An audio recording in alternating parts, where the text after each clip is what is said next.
Hello बच्चों, कैसे हैं आप सब। आप सबों का एक बार फिर से स्वागत है मेरे इस यूट्यूब चैनल में। और आज की इस वीडियो में हम लोग बात करेंगे क्लास 8 के एक बहुत ही इंपॉर्टेंट चैप्टर के बारे में, जिसका नाम है धातु एवं अधातु, जिसे हम अंग्रेजी में कहते हैं मेटल्स एंड नॉन मेटल। तो आज की इस वीडियो में हम लोग किन किन चीज़ों की चर्चा करेंगे, जरा सबसे पहले हम लोग उसको समझ लेते हैं। हम लोग सबसे पहले चर्चा करेंगे कि धातु एवं अधातु क्या होता है।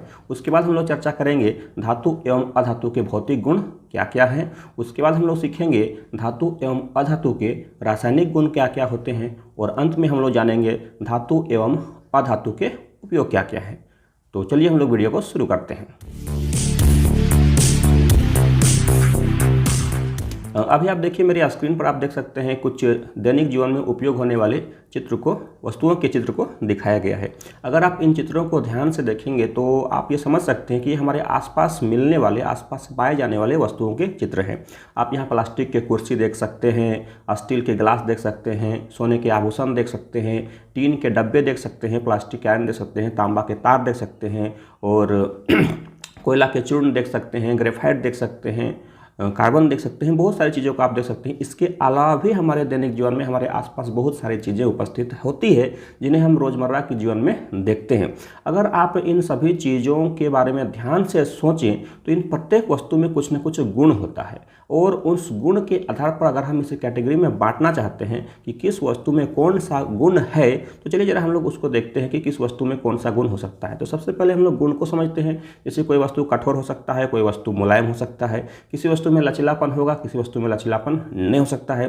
कोई वस्तु ऐसा होगा जो विद्युत और ऊष्मा का चालक होगा, और कोई वस्तु ऐसा भी हो सकता है जो विद्युत और ऊष्मा का चालक नहीं होगा। कुछ वस्तुओं में चमक होगी, कुछ वस्तुओं में चमक नहीं होगी। कुछ वस्तु ऐसे होंगे जिनको पीटने पर वो टूट जाएंगे, लेकिन कुछ वस्तु ऐसे भी होंगी जिनको पीटने पर वो नहीं टूटेंगे। तो अगर इन सारे गुणों को हम ध्यान से देखें, और जो हमारे चित्र में दिखाए गए, जो हमारे स्क्रीन पर दिखाए गए चित्र थे, उनको अगर हम लोग कैटेगरी में बांटना चाहते हैं तो आप देख सकते हैं कि इस साइड जितनी भी वस्तुएं हैं, इन सारे वस्तुओं में कुछ विशेष गुण है। और अगर आप इधर साइड में देखते हैं कि दाहिने साइड में, तो यहाँ भी कुछ वस्तुएं हैं जिनका एक विशेष गुण है। जैसे देखिए सबसे पहला गुण है कठोरता, यानी कि कठोर। अब आप बताइए कि इनमें से कौन से वस्तु कठोर की श्रेणी में आ सकता है। जैसे आप देख सकते हैं स्टील का गिलास है, और आप इसको लोहे का गिलास या चांदी का गिलास भी मान सकते हैं। तो इसमें कठोरता होती है, यह कठोर होता है। उसके बाद देखिए लचीलापन का मतलब हुआ कि हम उसको आसानी से मोड़ सकते हैं, आसानी से हम उसको पतला कर सकते हैं। तो अगर तांबे के तार को देखते हैं तो ये काफ़ी लचीला होता है। उसके बाद देखिए सोने चांदी के जो आभूषण होते हैं यह भी काफ़ी लचीले होते हैं। विद्युत और ऊष्मा के चालक, तांबा विद्युत का बहुत अच्छा चालक है, सोना भी चालक है, टीन भी चालक है। चमक, अब देखिए चमक की अगर हम बात करते हैं तो आप सबों को पता होगा कि सोने चांदी में एक विशेष चमक होती है, जिसकी वजह से हम इसका इस्तेमाल आभूषण बनाने में करते हैं और बहुत सुंदर लगते हैं। उसी प्रकार आघातवर्ती, मतलब जिसको पीट करके हम पतले पतले सीट बनाए जा सकते हैं। तो इस साइड में जितने भी वस्तुएं आप इधर देख सकते हैं, इन सारी वस्तुओं में ये गुण है। लेकिन अगर हम इधर बात करते हैं, जैसे प्लास्टिक का चेयर, तो यह विद्युत और ऊष्मा का सुचालक नहीं है, इसमें विशेष चमक भी नहीं होती है। उसके बाद देखिए यहाँ पर ग्रेफाइट। अब ग्रेफाइट कठोर नहीं होता है। अगर हम इस ग्रेफाइट को अगर हथौड़े से मारते हैं तो यह चूर हो जाता है। हालांकि ग्रेफाइट जो है वह विद्युत का चालक होता है। प्लास्टिक फिर यहाँ देख सकते हैं। फिर यहाँ देखिए ये कार्बन है। उसका देखिए यहाँ पर कोयला का चूर्ण है या कोयला रखा हुआ है। तो इस तरह से अगर हम देखते हैं तो प्रत्येक वस्तु में एक विशेष गुण होता है, और उसी गुण के आधार पर हम उसको धातु या अधातु में रखते हैं। तो आप देखिए अगर हम इन्हें बांटना चाहते हैं तो दो श्रेणी में हम इन्हें बांट सकते हैं, एक धातु एक अधातु। आप स्क्रीन पर देख सकते हैं इधर साइड जितनी वस्तुएं हैं वो धातु की श्रेणी में आती है, इधर साइड जितनी वस्तु है वो अधातु की श्रेणी में आती है। तो इस तरह से हम आसानी से धातु और अधातु को बांट सकते हैं। अगर हम बात करते हैं परिभाषा की, तो वैसे पदार्थ या वैसे वस्तुएं जिसमें एक विशेष चमक हो, जो विद्युत और ऊष्मा का चालक हो, जिसमें आघातवर्ध्यता का गुण हो, जो कठोर हो, जिसमें लचीलापन हो, ये सारे गुण जिसमें रहेगा उसको हम लोग धातु कहेंगे। इसके विपरीत अगर ये सारे गुण नहीं है तो हम उसको अधातु कहेंगे। हालांकि यह एक सामान्य सा परिभाषा है, इसका विशेष परिभाषा हम लोग इस वीडियो में आगे देखेंगे। चलिए हम लोग अब आगे बढ़ते हैं और धातु और अधातु के गुण पर चर्चा करेंगे। तो पहले हम लोग धातु के गुण पर चर्चा करते हैं कि धातु के कौन कौन से गुण हो सकते हैं। देखिए धातु के गुणों को हम लोग मुख्य रूप से भौतिक गुण और रासायनिक गुण दो हिस्सों में हम इसे बांटेंगे। अब भौतिक गुण किसे कहते हैं, रासायनिक गुण किसे कहते हैं, इसकी भी चर्चा हम लोग यहाँ पर करेंगे। भौतिक गुण का मतलब होता है जो हमको सीधे आंखों से दिखाई पड़े, जिसको छू करके देख करके महसूस कर सकते हैं, वो गुण उसका भौतिक गुण हुआ। और रासायनिक गुण हुआ कि जब किसी दूसरे एलिमेंट के साथ, किसी दूसरे तत्व के साथ या किसी दूसरे यौगिक के साथ वो अभिक्रिया करके क्या रिजल्ट देता है, वो इसका रासायनिक गुण होता है। तो पहले हम लोग धातुओं के भौतिक गुण पर चर्चा करेंगे, उसके बाद हम लोग धातु के रासायनिक गुण पर भी चर्चा करेंगे। तो पहले हम लोग बात करते हैं भौतिक गुण पर। धातुओं के भौतिक गुण कौन कौन से हैं? देखिए आप मेरे स्क्रीन पर देख सकते हैं, यहाँ पर कुछ वर्ड्स लिखे हुए हैं, कुछ शब्द लिखे हुए हैं। ये सारे के सारे शब्द धातुओं के भौतिक गुण को सूचित करते हैं। जैसे अभी देखिए पहला यहाँ पर है भौतिक अवस्था। आप देख सकते हैं भौतिक अवस्था लिखा हुआ है। भौतिक अवस्था कहने का मतलब है कि वह वस्तु किस अवस्था में पाया जाता है। तो प्रायः जितने भी धातु हैं वह ठोस अवस्था में पाए जाते हैं। कुछ धातुएं द्रव अवस्था में पाई जाती है, जैसे मरकरी, जिसको लोग पारा भी कहते हैं, तो ये अपवाद हुआ। लेकिन प्रायः जितने भी धातुएं हैं वे ठोस अवस्था में पाए जाते हैं, अपवाद में पारा। उसके बाद देखिए लचीलापन। लचीलापन का मतलब हुआ कि उसको हम पतले पतले तार के रूप में हम लोग खींच सकें। जैसे तांबे के तार बनाए जा सकते हैं, सोने चांदी के तार बनाए जा सकते हैं, तो ये उसका लचीलापन को दर्शाता है, उसके डक्टिलिटी को दर्शाता है। उसके बाद अगला गुण है ऊष्मा चालकता। तो प्रायः जितने भी धातु होते हैं वे सभी के सभी ऊष्मा के सुचालक होते हैं। ऊष्मा के सुचालक कहने का मतलब हुआ कि उससे ऊष्मा आसानी से एक सिरे से दूसरे सिरे तक जा सकता है। तो धातुओं का एक बहुत ही महत्वपूर्ण गुण है कि धातु ऊष्मा के चालक होते हैं। अगला गुण है विद्युत चालकता। जितने भी धातुएं होती है प्रायः वह विद्युत के चालक होते हैं। तो इस तरह से धातु विद्युत और ऊष्मा दोनों की चालक होती है। अब बात करते हैं अगला गुण जो है चमक, लश्यर। यह एक विशेष गुण है। ये गुण सिर्फ धातुओं में ही पाई जाती है। जितने भी धातुएं हैं उन सभी धातुओं का अपना एक विशेष रंग और चमक होता है। जैसे सोना का चमक हल्का पीलापन लिए हुए होता है, तांबा का चमक हल्का रेडिश कलर का लिए हुए होता है। तो इस तरह से चांदी का चमक वाइट होता है। तो इस तरह जितने भी धातुएं हैं सभी का अपना एक विशेष चमक होता है। अगला जो गुण है भौतिक गुण, अगला भौतिक गुण वो है आघात वर्धनीयता, मेलेबिलिटी। आघात वर्धनीयता का मतलब हुआ कि अगर हम धातु को हथौड़े से चोट करते हैं, हथौड़े से उसको पीटते हैं, तो वो भंगुर की तरह टूटेगा नहीं, बल्कि वह शीट में बदल जाएगा। क्या हो जाएगा? शीट में बदल जाएगा। वो पतले पतले चादर के रूप में बदल जाएगा। तो ये हो गया आघात वर्धनीयता का गुण। उसके बाद है अंत में एक और इम्पोर्टेंट गुण है, वो है ध्वन्यात्मकता, सोनोरस। ये क्या होता है कि जितने भी धातुएं हैं अगर हम उनको पीटते हैं तो पीटने पर एक विशेष प्रकार की ध्वनि उत्पन्न होती है। जैसे स्कूल में जब घंटी बजती है तो घंटी का ध्वनि अलग होता है। अगर हम लोग गिलास को किसी लकड़ी से बजाएंगे इसे करके, उसका ध्वनि अलग निकलेगा। लेकिन ये जो गुण है ध्वन्यात्मकता का गुण, यह अधातु में नहीं होता है। जैसे प्लास्टिक को पीटेंगे तो वो ध्वनि उत्पन्न नहीं हो सकता है, जैसा कि एक धातु में होगा। तो ये सारे जो हैं वो धातुओं के भौतिक गुण हैं। उम्मीद करता हूँ ये सारे गुण आप अच्छी तरह से समझ लिए होंगे। समझ लिए तो वीडियो को आगे देखिए, अन्यथा एक बार फिर से रिवाइंड करके सारे गुण को अच्छी तरह से समझ लें। चलिए हम लोग अब आगे बढ़ते हैं धातुओं के रासायनिक गुण की तरफ। धातुओं के रासायनिक गुण में हम लोग क्लास 8 का जो चैप्टर है उसमें जो सिलेबस है उतना ही हम लोग चर्चा करेंगे, और ये बहुत काफ़ी सीमित है। अगर विशेष रूप से आप और जानकारी चाहते हैं तो कमेंट करके बताएं, मैं किसी और वीडियो में उसके बारे में चर्चा करूंगा। अभी सबसे पहले हम लोग बात करते हैं ऑक्सीजन से प्रतिक्रिया। ऑक्सीजन से प्रतिक्रिया, तो जितनी भी धातुएं होती है वे सभी के सभी धातुएं ऑक्सीजन से अभिक्रिया करके उस धातु का ऑक्साइड बनाते हैं। और सबसे इम्पोर्टेंट चीज़ क्या है कि वो धातु का जो ऑक्साइड बनेगा वह क्षारीय होगा। क्षारीय होगा मतलब उसमें अगर हम लोग लाल लिटमस को डालेंगे तो वह नीला हो जाएगा। तो यहाँ पर देखिए लिखा हुआ है, स्क्रीन पर आप देख सकते हैं कि धातुएं ऑक्सीजन से प्रतिक्रिया करके धात्विक ऑक्साइड बनाते हैं और ये क्षारीय होते हैं। जैसे आप देख सकते हैं धातु प्लस ऑक्सीजन धात्विक ऑक्साइड। यहाँ धातु है तो जब धातु को ऑक्सीजन से अभिक्रिया करवाते हैं तो क्या बनता है? धात्विक ऑक्साइड। एक एग्जाम्पल हम लोग देखते हैं। आप देखिए मेरे स्क्रीन पर देख सकते हैं, ये क्या है? सोडियम। ऑक्सीजन से जब रिएक्शन करता है तो सोडियम ऑक्साइड बनाता है। यहाँ पर एक इम्पॉर्टेंट चीज़ याद रखेंगे कि सोडियम एक अतिक्रियाशील धातु है और इसे हम लोग किरासन तेल में डुबा करके रखते हैं, क्योंकि यह पानी के साथ भी अभिक्रिया कर लेता है और हवा के साथ भी यह अभिक्रिया कर लेता है। तो यहाँ पर हम लोग क्या देखें कि सोडियम जब ऑक्सीजन से अभिक्रिया करती है तो सोडियम ऑक्साइड बनाती है। इसी प्रकार से अगर हम बात करते हैं आयरन, जिसको हम लोग लोहा भी कहते हैं, तो आयरन जब ऑक्सीजन से अभिक्रिया करेगा तो आयरन ऑक्साइड बनाएगा। इसका भी आप यहाँ पर रिएक्शन देख सकते हैं, Fe+O2 Fe2O3। यहाँ पर देखिए एक इम्पॉर्टेंट चीज़ क्या है कि जब भी आप केमिकल रिएक्शंस को लिखते हैं, रासायनिक समीकरण को लिखते हैं, तो समीकरण को संतुलित करना ना भूलें, संतुलित जरूर करें। और समीकरण को संतुलित करते कैसे हैं इसके संबंध में अगर आप जानना चाहते हैं तो डिस्क्रिप्शन में एक वीडियो का लिंक दिया हुआ है, आप उसे भी देख सकते हैं।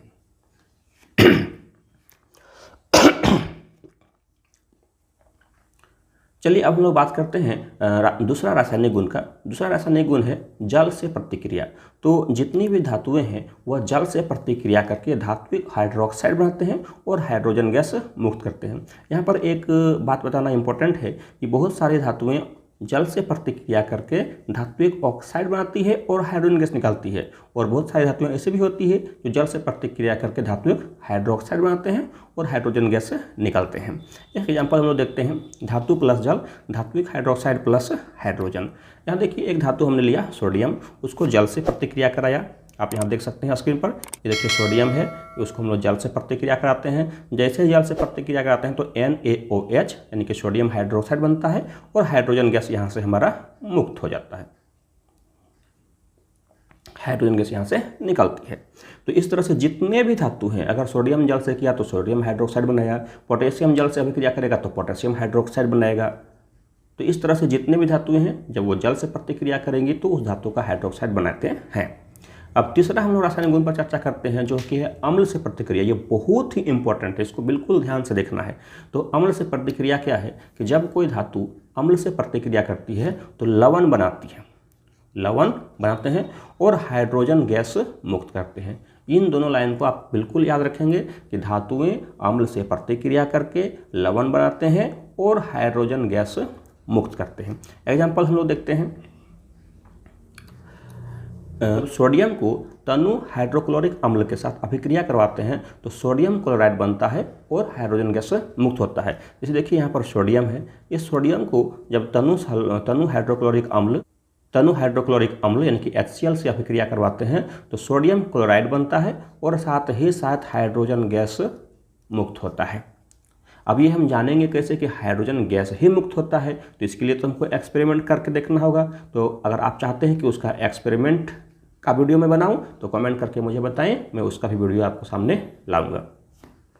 तो यहाँ पर हम लोगों ने क्या देखा कि धातुएं अम्ल से प्रतिक्रिया करके लवण बनाती है और साथ ही साथ हाइड्रोजन गैस मुक्त करती है। तो इस तरह से हम लोगों ने धातु का अम्ल के साथ प्रतिक्रिया देखा। अब एक और गुण है जिसका चर्चा हम लोग इस वीडियो में विशेष रूप से नहीं करेंगे, वह क्या है कि धातुएं क्षार के साथ प्रतिक्रिया किस प्रकार करती है। तो प्रायः धातुएं क्षार के साथ प्रतिक्रिया नहीं करती है, इसलिए हमने उसका मतलब डिस्क्रिप्शन या उसका रिएक्शन नहीं बनाया।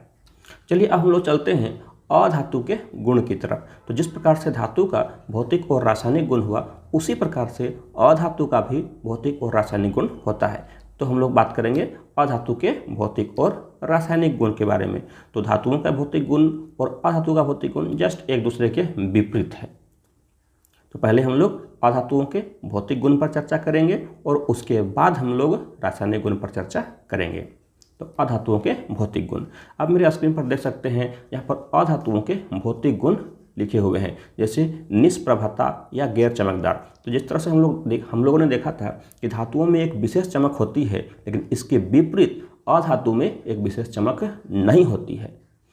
इसके कुछ अपवाद भी हैं, जैसे आयोडीन एक अधातु है लेकिन इसके बावजूद भी उसमें एक विशेष चमक है।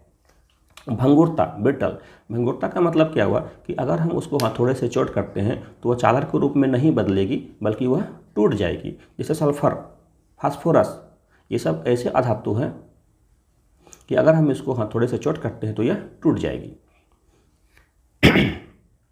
विद्युत कुचालकता, प्रायः जितने भी अधातु हैं वो विद्युत के कुचालक हैं, मतलब उससे होकर के विद्युत जो है एक जगह से उससे होकर विद्युत पास नहीं कर सकती है। अपवाद में कौन सा है? ग्रेफाइट। यह ग्रेफाइट क्या है? अधातु होते हुए भी विद्युत का चालक है। उसी प्रकार से उष्मा कुचालकता, प्रायः जितने भी धातुएं हैं वे सभी के सभी उष्मा के कुचालक हैं। अध्वन्यात्मकता, मतलब अधातुओं में एक विशेष प्रकार की ध्वनि उत्पन्न नहीं होती है। एक इम्पॉर्टेंट चीज़ यहाँ पर बताना बहुत ज़रूरी है कि हीरा जो है वह कार्बन का ही एक रूप है और कार्बन एक अधातु है, इसके बावजूद भी है हीरा सबसे कठोर पदार्थ में आता है। तो हीरा बहुत ही कठोर होता है लेकिन यह अधातु है, इस चीज़ को हमेशा याद रखेंगे। अब चलिए हम लोग बात करते हैं अधातु के रासायनिक गुण की तरफ। अधातु के रासायनिक गुण, सबसे पहले हम लोग बात करते हैं ऑक्सीजन से प्रतिक्रिया कि अधातुएं ऑक्सीजन से किस प्रकार प्रतिक्रिया करती है। बहुत ही सिंपल है, बहुत आसान है। देखिए, अधातु ऑक्सीजन से प्रतिक्रिया करके अधात्विक ऑक्साइड बनाते हैं। यहाँ पर एक इम्पॉर्टेंट चीज़ बताना जरूरी है कि धातु हो या अधातु, ऑक्सीजन से प्रतिक्रिया करके ऑक्साइड तो जरूर बनाएंगे, लेकिन धातु रहेंगे तो धात्विक ऑक्साइड, और जब रहेगा अधातु तो उससे बनाएगा अधात्विक ऑक्साइड। और दूसरी बात क्या है कि अधातु के ऑक्साइड जो होते हैं वो अम्लीय होते हैं, उसमें अम्ल का गुण पाया जाता है। एग्जाम्पल के तौर पर हम लोग देखते हैं, आप देख सकते हैं मेरी स्क्रीन पर, कार्बन को जब ऑक्सीजन से प्रतिक्रिया कराते हैं तो कार्बन डाइऑक्साइड बनता है, मतलब कार्बन ऑक्सीजन से प्रतिक्रिया करके कार्बन डाइऑक्साइड बनाया। और ये जो कार्बन डाइऑक्साइड का प्रकृति होता है, इसका प्रकृति अम्लीय होता है। उसी प्रकार से अगर हम बात करते हैं सल्फर का, तो जब सल्फर को ऑक्सीजन से प्रतिक्रिया करवाते हैं तो सल्फर डाइऑक्साइड बनता है, और सल्फर डाइऑक्साइड का प्रकृति भी अम्लीय होता है। ठीक है, तो इस तरह से हम लोगों ने क्या सीखा कि जितने भी अधातुएं हैं वो प्रायः ऑक्सीजन से प्रतिक्रिया करके अधातु का ऑक्साइड बनाते हैं। उसके बाद देखेंगे दूसरा हम लोग जल से प्रतिक्रिया। तो प्रायः जितनी अधातुएं हैं वे सामान्य रूप से जल से प्रतिक्रिया नहीं करते हैं। अम्ल से प्रतिक्रिया, अधातुएं प्रायः अम्ल से भी प्रतिक्रिया नहीं करते हैं। तो इस तरह से अधातुओं का भी रासायनिक गुण यहाँ पर हमारा समाप्त होता है। तो इस तरह से हम लोगों ने अधातु के रासायनिक गुणों को अच्छी तरह से समझ लिया। अब हम लोग बात करते हैं धातु और अधातु के उपयोग के बारे में, कि धातु का उपयोग किस तरह से हम कर सकते हैं, अधातु का उपयोग हम कहाँ कर सकते हैं। तो देखते हैं हम लोग धातु एवं अधातु के उपयोग। पहले हम लोग बात करेंगे धातु के उपयोग पर। तो आप सभी इस चीज़ से भली भांति परिचित हैं कि हमारे आसपास बहुत सारी ऐसी जगह हैं, बहुत सारी ऐसी चीज़ें हैं जहां पर हम धातु का उपयोग करते हैं। जैसे भवन का निर्माण जब होता है तो हम लोग धातु के छड़ का इस्तेमाल करते हैं, विद्युत के तार बनाने के लिए धातु का इस्तेमाल करते हैं, अंतरिक्ष शोध में अंतरिक्ष यान बनाने के लिए भी धातु का इस्तेमाल करते हैं, गहने बनाने के लिए हम लोग सोने चांदी के धातु का इस्तेमाल करते हैं। उसके बाद आतिशबाजी यानी कि जो पटाखा वगैरह होता है, बारूद बनाने के लिए हम लोग भी बहुत तरह के धातु का इस्तेमाल करते हैं। उसके बाद बर्तन बनाने के लिए, मशीन बनाने के लिए भी हम लोग धातु का इस्तेमाल करते हैं। तो इस तरह से हम कह सकते हैं कि बहुत सारी ऐसी जगहें हैं जहां पर हम धातु का इस्तेमाल करते हैं। अब बात करते हैं दूसरा हम लोग अधातु के उपयोग पर। तो अधातु का भी बहुत सारा उपयोग है। अधातु का उपयोग हम लोग कहाँ करते हैं, और आप सभी को पता होगा कि दहन के लिए ऑक्सीजन की आवश्यकता होती है। तो ऑक्सीजन क्या है, अधातु है, मतलब दहन के लिए ऑक्सीजन की ज़रूरत होती है। इसका मतलब हम दहन के लिए ऑक्सीजन का जो उपयोग करते हैं तो अधातु का उपयोग करते हैं। आयोडीन का उपयोग हम लोग करते हैं। आयोडीन भी एक धातु है जिसका हम लोग उपयोग नमक में करते हैं, या नमक बनाने में करते हैं, या नमक के रूप में करते हैं। नाइट्रोजन का उपयोग हम लोग खाद्य पदार्थों को परिरक्षित करने के लिए करते हैं, यह भी अधातु का उपयोग है। उसके बाद क्लोरीन जो एक अधातु है उसका उपयोग हम लोग कीटाणुनाशक के रूप में करते हैं, कीटों को मारने के लिए करते हैं। तो इस तरह से बहुत सारे ऐसे उपयोग हैं जहाँ पर हम अधातु का उपयोग करते हैं। तो आशा करता हूँ ये वीडियो आपको अच्छी लगी होगी, और आज की वीडियो में इतना ही। अगर वीडियो आपको अच्छी लगे तो इसे लाइक करें, और इसी प्रकार की वीडियो पाने के लिए मेरे चैनल को सब्सक्राइब करना ना भूलें। फिर मिलते हैं अगले वीडियो में एक नए टॉपिक के साथ, तब तक के लिए जय हिंद।